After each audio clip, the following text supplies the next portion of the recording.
Welcome back. It's the Manson Brothers Show. Hey, if it's your first time tuning in, thanks for being with us. If you're a loyal viewer, we're so excited to have you back. This one's going to be awesome. We are talking about Hellraiser. Yeah, baby, Hellraiser. Time to play. I can't figure out if it's British, if it's, where's this thing come from? Well, Clive Barker's. You know what? Hold on. We'll figure all that out when we come back. We'll be right back.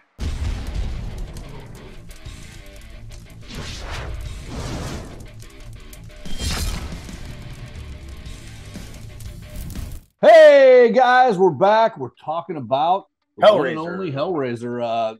Man, this movie is like, it's all over the board. It was interesting. I got to do like a cool rewatch on it, and I don't think I've seen it since the first time we saw it in '87. Yeah, that we watched it. I mean, I've seen all the other ones a bunch of times. I don't know why you don't go back to the first one, but it's really weird because this thing starts off kind of like a love story almost. Yeah, you get Larry and is it Julia? Julia. Can we just segue on Julia for a second? Yeah. Can absolutely. We just say that in the 80s? Sorry, Julia. I'm sorry, Julia. So in the 80s, horror movies had a tendency to put on a scale of 1 to 10 the girls who on their scales would go more towards the 10, right? They were really good-looking chicks. I think it depends on the role in the film. Right, but in this particular movie, she's like the ingenue, right? Or is that the word? Or is that a pair? It's an ingenue pair? It might be a pair. I gotta gather myself a second. It could be a pair. Keep going. Could be a pair. Anyway, she's the chick that Frank wants and that Larry wants. They both want this chick.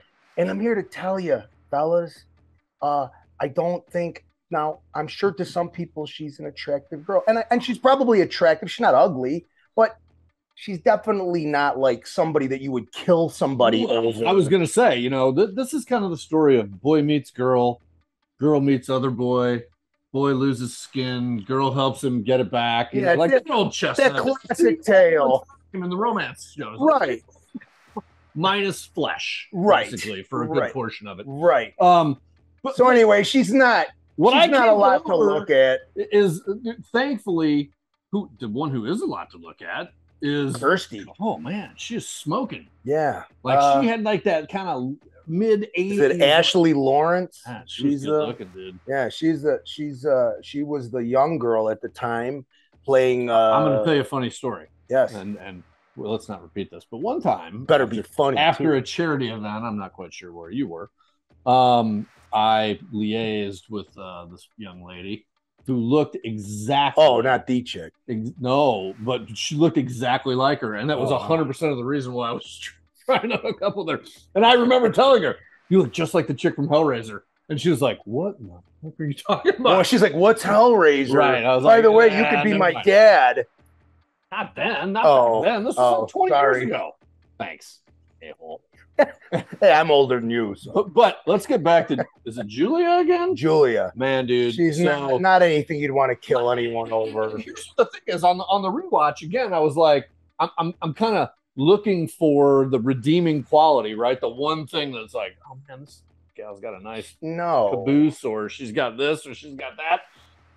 I'm telling them she smoked. Yeah, right. It takes I'm sorry, ladies, and I know, like, I'm nothing to look at, right? But when somebody picks up a cigarette, male or female, sorry, I think your stock goes down a little bit. I mean, we lost dude. Yeah.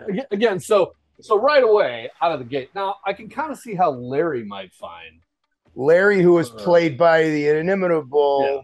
I mean, Larry Andy Robinson. Yeah, Larry was no George Clooney. No, he looks like a puppet. Yeah, he looks like a guy who would do anything for her. Oh, absolutely. Whereas Uncle Frank was kind of a stud, that guy brother. Was a stud. Like, he could get whoever he wanted. Uncle Frank was better looking when he didn't have any skin than Larry was. Well, let's talk about that for a second. So the guy, it is an interesting segue because the guy who plays Uncle Frank at the beginning, where he gets the box, and in all the flashbacks when you see him before he loses his skin, is a different actor than the guy who plays him without his skin on. Now, really? Yes. So I wonder why they did that. I don't know, but conventional wisdom would say, well, maybe it was an extra and they didn't have to pay him as much. But this guy's got more lines than the original guy, so they had to pay him the same amount, if not more, probably. So why switch the actors up? It doesn't make any sense to me. Maybe it was just because. And funny enough, I did a little searching on the Google about the guy that plays him without his skin on. And he only did that one movie. I don't think he did anything else. Maybe that was his niche. Like he's. I don't know. If you're looking for a guy who could be in a film, skinless, I'm your man. This is your guy. And there's just never been another one that's come up. Now, on that topic though, like if we're actually talking about the movie itself, this is a pretty cool premise, which is like you've got Pinhead and you've got the Cenobites. Yeah, which are cool. Are very cool. Yeah. And one of the coolest things they do with them is they only give you little snippets of glimpses, right? So much like Freddy Krueger, he's only in a small amount. Trying to figure out exactly what they look like, but you find out that somehow Uncle Frank has waded his way into the dark arts and with the box, right? And by the way, whoever came up with the idea for the box is a fucking genius. Yeah, it was really at the box very time ways of turning and reshaping. That is whoever did those effects. Yeah, that was a good genius. Yeah, because it was like genius with the box. I mean, the Rubik's Cube was only 5 or 6 years old when this thing came out, I guess. And so it was kind of timely. So everybody knew what a puzzle box looked like. It was cool. But it did all kinds of stuff. You're into some weird stuff. And then you do a little circle and all of a sudden, it's pleasure and pain. You don't really know. I had enough pain. I'm good with the pain. I think had enough pleasure. Never. So, but the Cenobites are really cool. And here's the cool thing.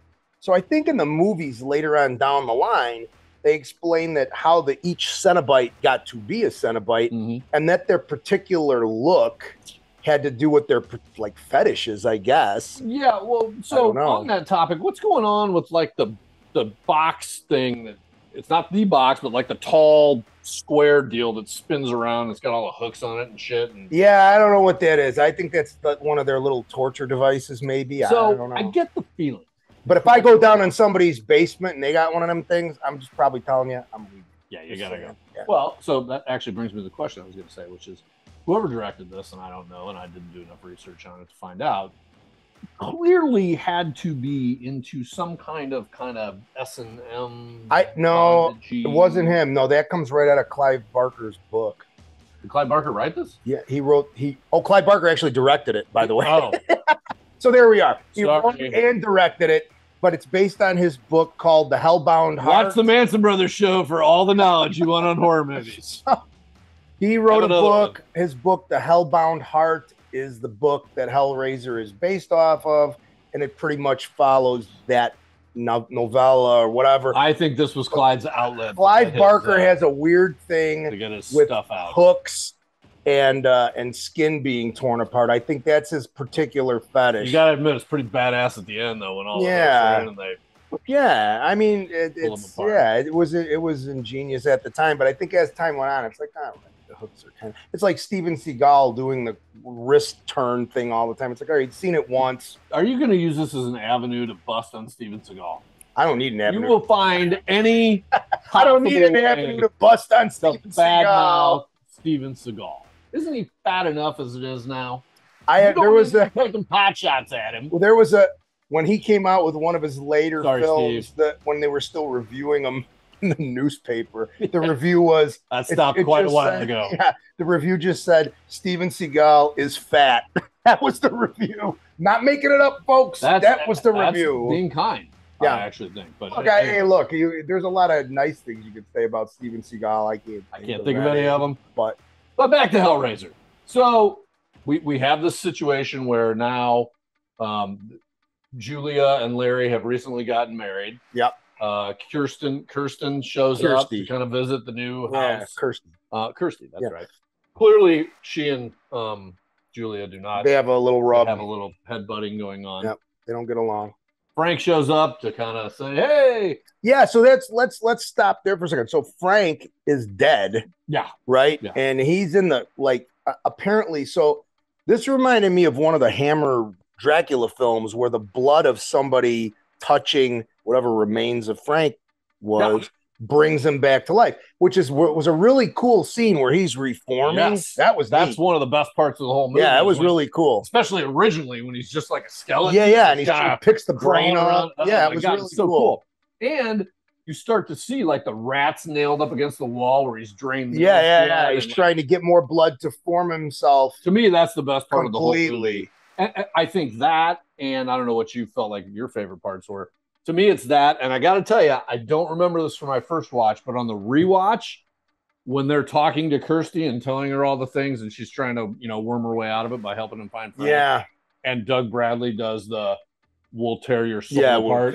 Like I rewound it and watched it again. That was a badass moment. It is. And my favorite parts are all the parts with Doug Bradley because he's awesome. By the way, Doug Bradley doesn't do enough stuff. Interesting. We have a couple interesting segues on Doug Bradley. You can go first. So Doug Bradley, very few people will know, but he was a critical character called, I think, the Priest or the Minister or something. And it's a now defunct wrestling organization called Black Craft Wrestling that ran for about 2 or 3 years. Where were they out of? Were they out of UK? They were out of Pittsburgh, actually. Oh, they're out of Pittsburgh. Yeah, and they ran as kind of a dark arts occult wrestling federation, and they did a lot of stuff with that. I watched some videos on him, had some good workers, some guys that are in New York now, but he was kind of the figurehead. He would have been the guy pulling the strings, right? Yeah, I got you. Puppeteer. And so Doug Bradley was actually deeply involved in professional wrestling. Doug, if you're out there and you happen to see this, we're big fans. Come on the show sometime. Really cool. Again, man, one of the most iconic lines ever with we'll tear that and Time to Play. I love that one. Time to Play. But Doug Bradley also such sights to show. Yeah, that's great too. Oh, man. He's so good. He's so good. And so Doug Bradley, for those of us with learning disabilities who are dyslexic and have ADD. Okay, you have a learning disability like I have a drinking problem. Well, I do have a learning disability. I have dyslexia, which means I don't read real well. So the invention of audiobooks was awesome. Well, anyway, Doug Bradley has a series of audiobooks called Doug Bradley's Spine Chillers, where he reads all these classic horror stories from like H.P. Lovecraft and Conan Doyle. And he's got the voice, man. Yeah, Benson. Yeah, and they're great. So if you guys get books on iTunes or Audible, check them out. They're really cool. They're really neat to listen to around Halloween time or anywhere else. You know what else is really cool to check out? The Manson Brothers. The Manson Brothers Midnight Zombie Massacre. Let me get it framed down here so it's not hotly lit. What a movie, right? I mean, I think so. Two precocious young men who set out to save the world. They're precocious anyway. Whatever. You can also check out our super kick-ass T-shirt that my brother's wearing, and on the back it says, "We put the FU in fun." So, and we do. 100%. So getting back to Hellraiser. So I think if I had to pick my favorite part of the movie, it's probably the end where the Cenobites show up and they get Frank and they want him now. Like they're pissed off because he escaped them and nobody's ever done that. Right. It's a big deal for them. And they finally get him and they rip him to pieces. And Frank has completed his transformation, except he's turned into Larry. Right. Well, he's wearing Larry's skin. Right. He skins Larry and he's wearing Larry's skin because for whatever reason, I have to say, as goofy as Larry is, he is really creepy. The actor who played him did a really great job of looking way more sinister when he's Frank Larry than when he's Larry. So the funny thing about that is, Andy Robinson or Andrew Robinson. Like a movie savant? Is that the thing? I don't know a lot about a lot. Other than like fighting and inflicting pain on people, I've never seen you truly have this level of knowledge about. I mean, not even close. I love movies. You hardly have a working knowledge of the English language, let alone. But you're like a fount of information. I like movies. So Andrew Robinson is the actor who played Larry. Most famously portrayed Scorpio in the original Dirty Harry film. He was a killer. Yeah. Also shows out a bunch of other stuff. But wasn't he in Cobra too? I believe he was the pissed off superior I think so. in Cobra because every 80s cop. Oh yeah, he was like the Fed who was always breathing down his neck. Something like that. I haven't seen the movie for a while, but I'm pretty sure he was friends with Stallone, so Stallone put him in film. But Andy Robinson has just one of those goofy faces, but always winds up playing a villain because he's really good at it. Yeah, he knocked it out of the park with this one. Yeah, and he's really creepy. When he turns into Frank, when he goes from being Larry to Frank, he's super creepy, man. Like, really disturbingly creepy. You know, for a mid-'80s horror film, the performances are really good. And what makes it a little... And what makes it a little more creepy is that Kirsty is supposed to be his daughter, and Frank has this weird... Uncle Frank has a weird sexual obsession with her. Yes. So when he becomes Larry the dad, it's even more, like... creepy. Disturbing. Yes. Yeah, it's really disturbing. In like a predatory type of way. Exactly. And like this predatory. So, and another weird thing about this film, so Clive Barker's from the UK. The novel takes place in the UK. They shoot the movie in the UK, but with mostly UK actors, except for Andy Robinson and I think Ashley Lawrence, who played Kirsty. And Uncle Frank, right? No, I think he's a Brit. Really? I think so. Oh.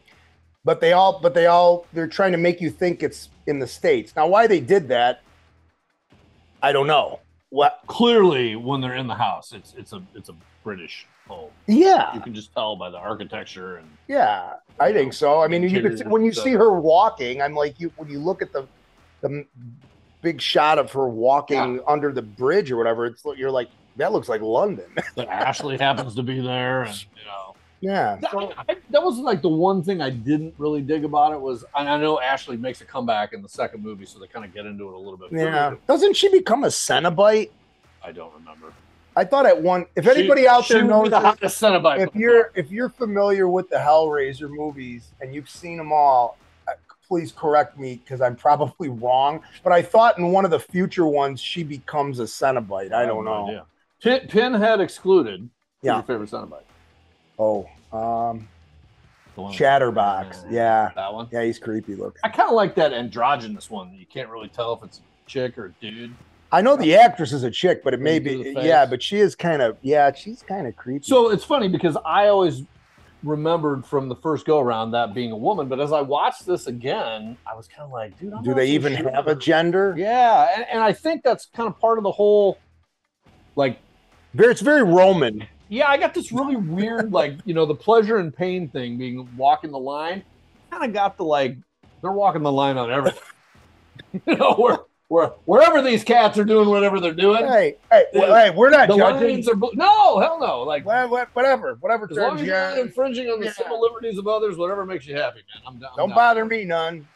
Lord knows I've got my share of issues, whatever you want to call it. Yeah. But, you know, like, I kind of got the feeling that there was. Let's not talk about weird shit going on. Debbie Cusimano, because I'll bring that up and then you'll be really upset. Yeah, well, I think she'd be the one that would be upset. But anyway, sorry again, Mrs. Cusimano, for my brother and little Cusimano. Anyway, by little I mean the younger daughter. Yeah. I know what you meant. So did the people at home. Anyway, so I have a question, as you know. One of my favorite artists of all time, Motorhead. So Lemmy actually wrote a song for Ozzy, which he then re-recorded for Motorhead. Called Hellraiser. One of the greatest songs of all time. Do you think that the film had any impact on that being a Lemmy classic, or? Probably. I mean, the way that these guys, you know, nick stuff. And I mean, Hellraiser is a pretty badass line just to begin with. Yeah, I mean, it's a cool word. Who doesn't want to be a Hellraiser? Make a song after it. I'm the ultimate Hellraiser. But anyway. Yeah, and Ozzy sang it, and who's bigger Hellraiser than Ozzy? So as we progress through the film, Larry's dead. Frank's escaped and trying to we obviously find out that Frank really doesn't give up rat's ass about Julia. No, because he killed her. Yeah, like when he's going. So that's a cool part. Final thing. Yeah, she was like, you think he's trying to stab Kirsty, but he's trying to stab her, and he tries to stab her with relish. Like he wants to get rid of her ass now. Oh, I thought you were going to say like relish for your hot dog. That too, like he wants her. Thought that. So what he wants her outski. What I didn't get about the film that I found surprising was there's this homeless guy throughout the. Yeah. Do we call him homeless anymore, or is it like unhoused? Is that the thing now? Unhoused. I don't know. Homeless. I think they still call him homeless. I don't think hobo is the proper term. No, hobo's a totally different thing. Hobo is a person that rides the trains and stuff like that. That's a hobo. But a hobo is by virtue homeless, right? Yeah, I believe so. So can you be? I think a hobo is vagrant by choice. Is you can be a if you're a hobo, you're homeless, but you're not necessarily a hobo. If you're homeless, you're not necessarily a hobo. Right. A hobo is by choice, I believe. There a homeless person, folks. Not necessarily. Definitions by design from the Manson brothers. There you go. Perfectly. So anyway, we made it up. After all the shit goes down and they get rid of the Cenobites. Yep. Supposedly she does the box thing. Yeah. They whisk back in. Yeah. This hobo shows up again. Yeah. Right? Kind of reminded me of the Alice Cooper character from a little bit from Prince of Darkness. Yeah. But they've set the box. Does it have a name, or are we just calling it the box? I think it's just the box. Just the box. Okay. Yeah. They set the box ablaze, and it's burning in the middle of this, hobo infested area, and the homeless guy shows up. He takes the box, and then, spoiler alert if you haven't seen the movie, but we already spoiled the thing for you anyway. It's a little late. I apologize, but what are you gonna do? This isn't. How we are. Yeah, this isn't a review show.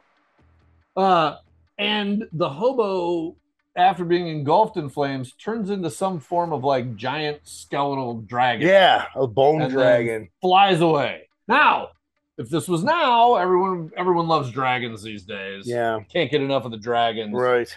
So I would think it would be received very well. But back in the mid-'80s, it's like, dude, what's going on with the dragon? I didn't get it. I think this was just another thing where, it's the typical horror movie thing where they had to have something else happen. This isn't the end, folks. We're going to have something else happen. Yeah. And I mean, they set the guy up by eating, but they maybe in the original cut of the film, there was more about the guy. I'd like to find out if anybody knows how the dragon, because it doesn't really make any sense appeared at all. It's just something that it's disconnected from everything else. It doesn't make any sense whatsoever. Not that it's not a cool part. It just doesn't make any sense.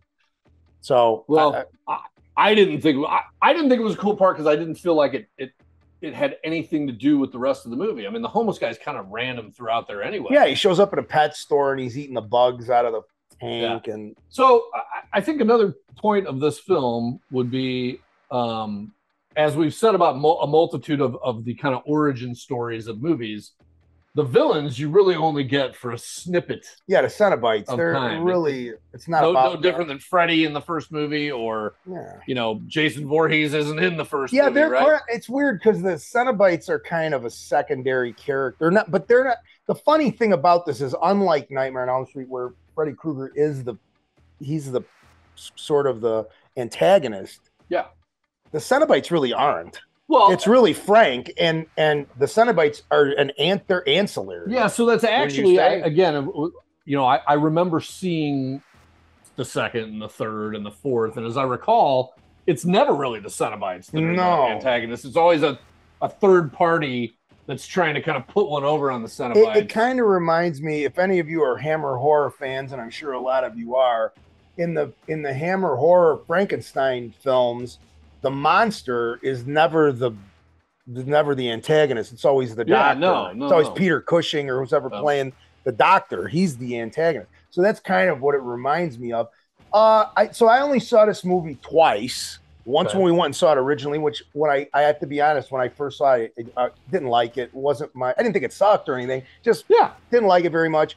I enjoyed it much more the second time. I think having a different perspective on it. Yeah, absolutely. I enjoyed it a lot more. I mean, I remember liking it, to be very honest. And I'm not a big Clive Barker guy. He's done some other stuff, and it's not my cup of tea. But I still don't remember from the Dragon. Yeah. Speaking of which, my ass is dragging from last night. So, well, maybe if you'd put a little. Let's get to our viewer email. Yeah. This one comes to us from our buddy Jack Mack in Norfolk, Virginia. Jack. Hi, Jack. Thanks for the email, buddy. Thanks again for following the show. It's awesome. And everybody out there who's been watching, we really I'm a Norfolk Naval Base. Remember when we used to wrestle at the Scope back in the day? The Norfolk Scope, the National Wrestling Alliance. That's my God, that was a hotbed, man. People in Norfolk went crazy. That was a big military area, right? Yep. You got Norfolk Naval Base, you got Naval Air Station Oceana, you got a bunch of stuff. Military spots were always good for Good house shows. Shout out to our friend Hammer in Virginia Beach. Yeah, man. So Jack writes to us. He says, hey, guys, if you could wrestle any 2 horror movie villains, who would it be? Who would you want to wrestle? And this is actually a 2-part question. And who would you not want to wrestle as a tag team? Well, I'll let you start on that one. All right. Who would I want to wrestle? Yeah. I want to wrestle Bill Moseley from Devil's Rejects, because he's just such an unlikable little wuss character. And without his weapons and without his partners, he's a dog him out. Yeah, he's a puss. Well, remember what Paige did to him? Yeah, they beat the shit out of him. The living shit out of him. So I would want to do him. And Bill, you did a great job with that character, because you really made everybody hate him. Yes. You did a great job with that character as an actor. Who would I not want to wrestle? I would not want to wrestle Kathy Bates from Misery. She just scared the shit out of me. She could probably take me. Does she have the sledgehammer or no? No, she doesn't need it. I'm pretty sure she could take me. All right. Yeah. Who would you not want to wrestle? No, Kathy Bates. Oh, I thought we were doing a tag team thing. Well, if it had I'll give you that. You can go one-on-one. Yeah, one-on-one. Now you go. Who would I want to wrestle that is a villain from horror movies? I think Chucky. Ooh. Yeah, and we'll discuss him at a later date. But I mean, puppets. He didn't really have, other than the, he just had kind of the supernatural thing and the fact that he was in the, but he the doll. Kicked the shit out of a lot of people in that movie just as a doll. He kick the shit out of us in a wrestling match? Nah, probably. The whole time? Nah. I'll stomp his little... I mean, I'd put him over if they paid me enough. Putting him over. Stomping his little head. I'd put over a nun. Nipping at my ankles. Who would I not want to wrestle? I'm going to go with... Eddie Deason. No, it has to... Eddie Deason. Never mind the look up who Eddie Deason. It would have to be anybody that had like some supernatural powers that you couldn't get at. Like Regan from The Exorcist or something. If she could make you fly around the ring. Yeah, I'm not sure I'd want to go up against anybody that had anything to devil with them. Yeah, if it was somebody that was animate, I'd say probably Jason Voorhees. You wouldn't want to go up against him? He seems like he'd be hard. Yeah, pretty tough. Plus he's big. Kind of like a big... And apparently can't be killed. Yeah, that's tough. I mean, he's like Andre. Is he going to put you over? You never know what's going to happen. Yeah, I don't know. So. And if Kane's playing him, Kane's pretty tough. Yeah, so for sure. So, hey, Jack, thanks again for the question. That's the answers. I hope we answered you properly. There's probably a million other proper answers, but thanks so much again for the email. And don't forget to visit MansonBrothers.com. Leave us an email, buy some merchandise. Hey, on that note, hey, tell them how we pay the bills. Here we go. We pay the bills by selling merchandise. When we pay them. Hats and T-shirts and Blu-rays and DVDs and pictures, and we'll sign them all for you, even if you don't want us to. That is very, very And true. don't forget to go to youtube.com/AirInTheHead Show. Hit subscribe, give us a like, leave us a comment, even if it's a crappy one. We don't care. We like all comments. That's right. Actually, subscribe to all the Air Over the Head shows. That's right. If you're only going to subscribe to one, these guys right here. We're not just pretty faces. No. Anyway, so we're not even close. Anything else to add on Hellraiser? No, just that I think it's a solid 80s horror film. Yeah. I think it's above average. Now that I've seen it a second time, I've changed my I'm very glad I watched it again. Yeah. 100%. Yeah. I agree. I really like I agree. So check it out and then check us out. And guys, hey, that's it for this week. We're going to take it home, but don't forget, come back next week, hit that subscribe button. We're going to have more great stuff for you. Until then, see you later, shitty pants. Yeah, man, put your shopping carts away.